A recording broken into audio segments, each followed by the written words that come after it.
You're about to listen to an excerpt of Secret City Geek Lab broadcast on KTSTFM.com every Wednesday at 7 o'clock p.m.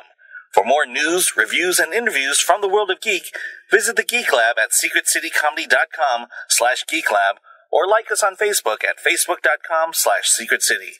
Enjoy the show.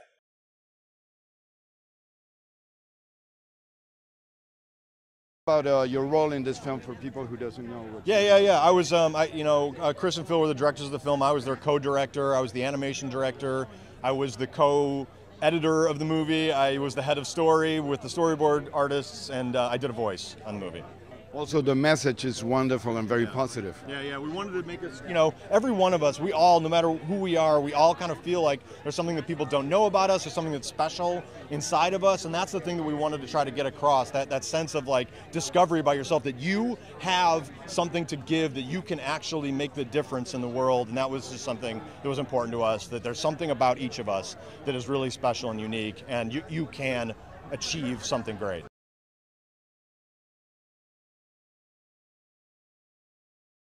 I love Unikitty. It's like so cute. Thank you. Yes, Unikitty. We're pretty similar, I think. Same eyes. Yeah. She's very innocent in a way, right? Very innocent, very sweet, but she kind of likes everything the way she likes it. But she wants everything to be happy, so that's good. How fun was it for you to bring this to life, this little character, which is beautiful? It's so fun. Animation is unlike any other type of acting work because you really get to explore a whole different side. It's not about what you look like, you're using your voice, this whole other tool. It was incredibly fun. Phil and Chris, who directed the movie, are hilarious guys. So you're just in a room with headphones and a mic going nuts. And what's the film's message? I think it has a very good message of being part of a team, and we all have qualities. Yeah, I think the message also is to be yourself, and if you're different from everyone else, that's a good thing, and everybody should embrace their unique qualities and celebrate them. Thank you very much. Enjoy.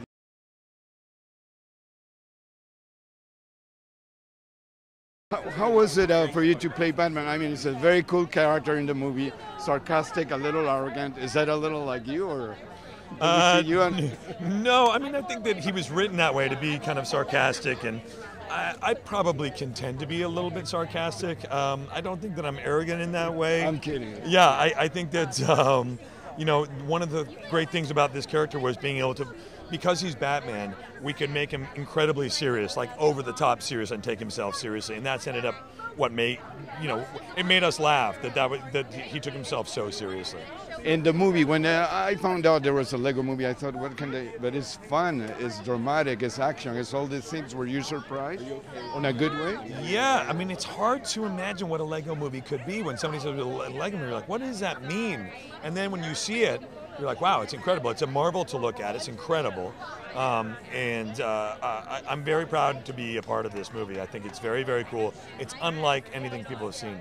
I found the message super cool, extraordinary, because there's this sense of it's good to be part of a community, and we all have something to bring. Yeah, it's a wonderful message for kids, which is that everybody can contribute. It's great to really look at what you've got as an individual, like what you can bring, and that everybody's got something that they can do that they're good at, and to bring that and then to work as a team. So it's the message is, and also like do it according to the instructions, but also use your imagination. It really just is that, that everything is good. Like you can, whatever it is you want to do, that's fine.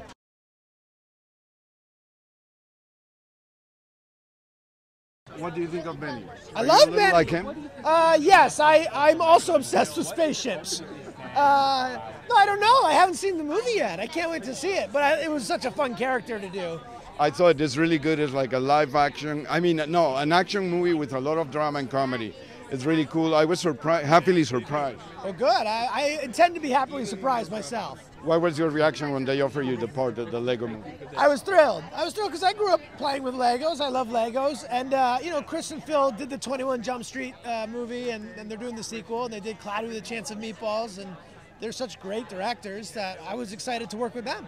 It's an amazing cast. What makes Lego, the game or the toy, so cool for it's been around for generations, right? I think it's just that satisfying feeling of something clicking together, like a snap. It's just very satisfying to just click little things together and build things and be creative.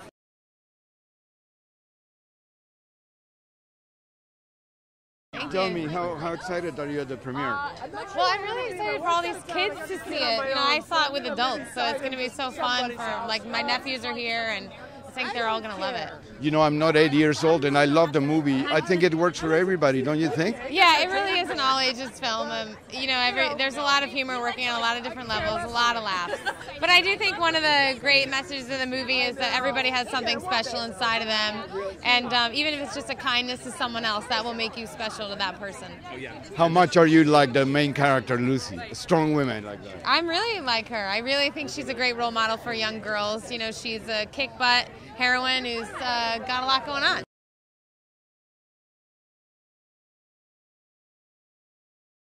This is your third, I think, animation experience. Yeah. How would you compare it to live action? I mean, you do really well in live action too. And You know, the positives are that you can try anything you want. You can come dressed in a sweatshirt like this to a premiere.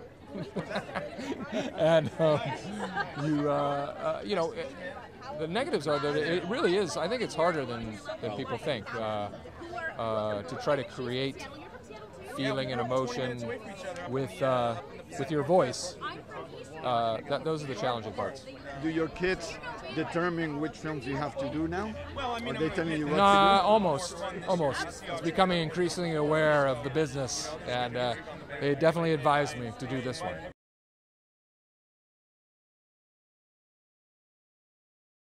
How was your experience? I guess this is your first animated movie experience. Yeah, and it's getting used to. I've never done it before, and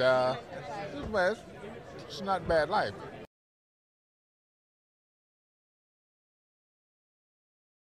Tell us, what was the biggest challenge of producing the great movie out of a toy, if you want? I was trying to figure out what the movie looked like. Everyone said it's a Lego movie, but they couldn't imagine what it looked like in their mind. So for us, we took the approach of, let's make this look real, photo real, as if a kid's toy set came alive. Let's put it in 3D, so it really feels like you can almost touch and feel the movie. I think it's not only a great idea, but the film also has a great message, like the toy itself. The toy promotes creativity in a way. Yeah, our movie is really about creativity, imagination, joy. You know, when you see this movie, we want people to feel happy. So progressively, they feel happy and happier when they watch the movie. So the movie ends with the song, "Everything's Awesome," because that's what we want people to feel when they're leaving the theater.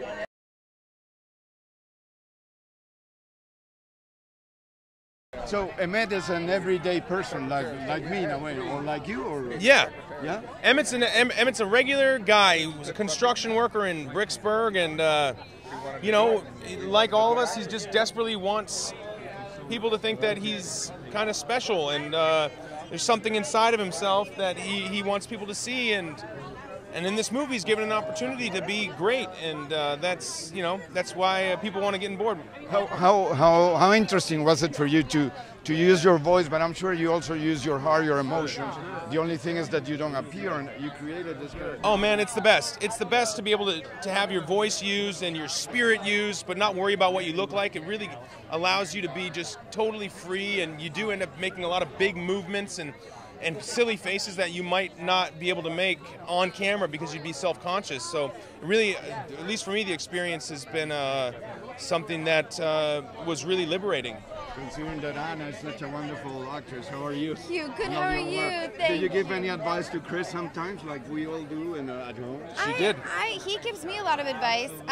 It's interesting because with voice work, you really do. It is so much more physical, I think, than you realize. And so I think we talked a lot about how when you're saying the lines that you should make the motion, and if you're running, then you run, or if you're proclaiming something, I think you have to be physically loud with your body as well. Yeah, it's true. Is it weird for you to see this little character with your voice? It's so great.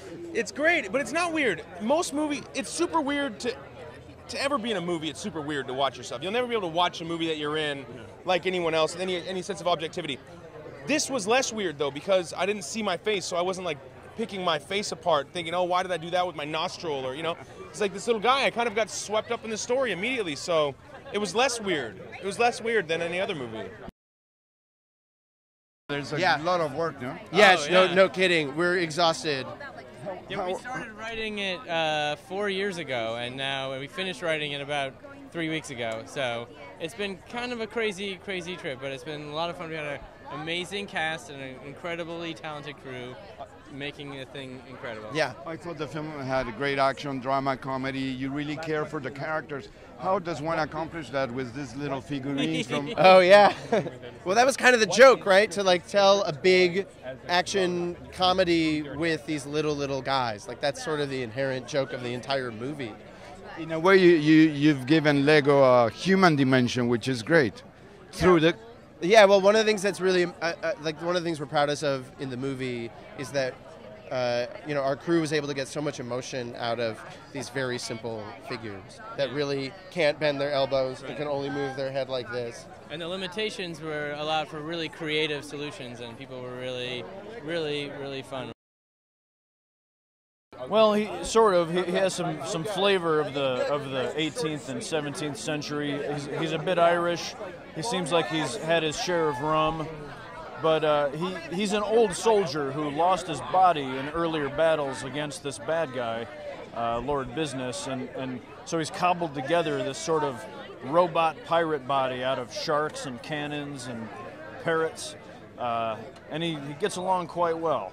How did you bring to life those little figurines who have, their limited movement and all that? How did you adapt your voice to that? Well, the theme of the movie is if you don't follow the rules, you can still make something beautiful and have a great success. And so I just shut my eyes and pretended I was an amazing, swaggering pirate fighting the good fight, and it seemed to work pretty well. It's funny, I didn't notice I was doing it, but when I was recording his voice, I couldn't do his voice without shutting one eye, which was behind a patch.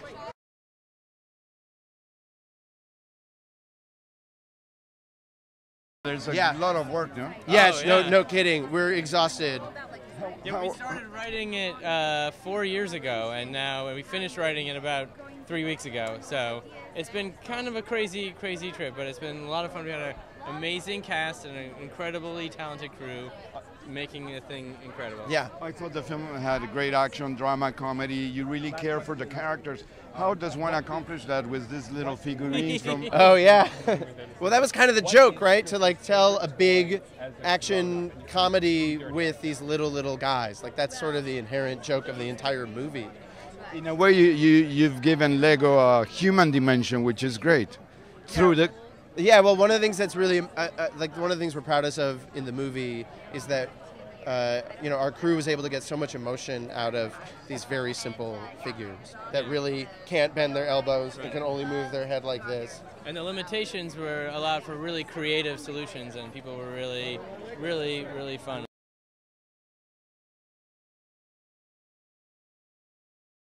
Well, he has some flavor of the 18th and 17th century. He's a bit Irish. He seems like he's had his share of rum, but he's an old soldier who lost his body in earlier battles against this bad guy, Lord Business, and so he's cobbled together this sort of robot pirate body out of sharks and cannons and parrots, and he gets along quite well. How did you bring to life those little figurines who have, their limited movement and all that? How did you adapt your voice to that? Well, the theme of the movie is if you don't follow the rules, you can still make something beautiful and have a great success. And so I just shut my eyes and pretended I was an amazing, swaggering pirate fighting the good fight, and it seemed to work pretty well. It's funny, I didn't notice I was doing it, but when I was recording his voice, I couldn't do his voice without shutting one eye, which was behind a patch. This was a production of Secret City Geek Lab on KTSTFM.com. We broadcast every Wednesday at 7 o'clock p.m.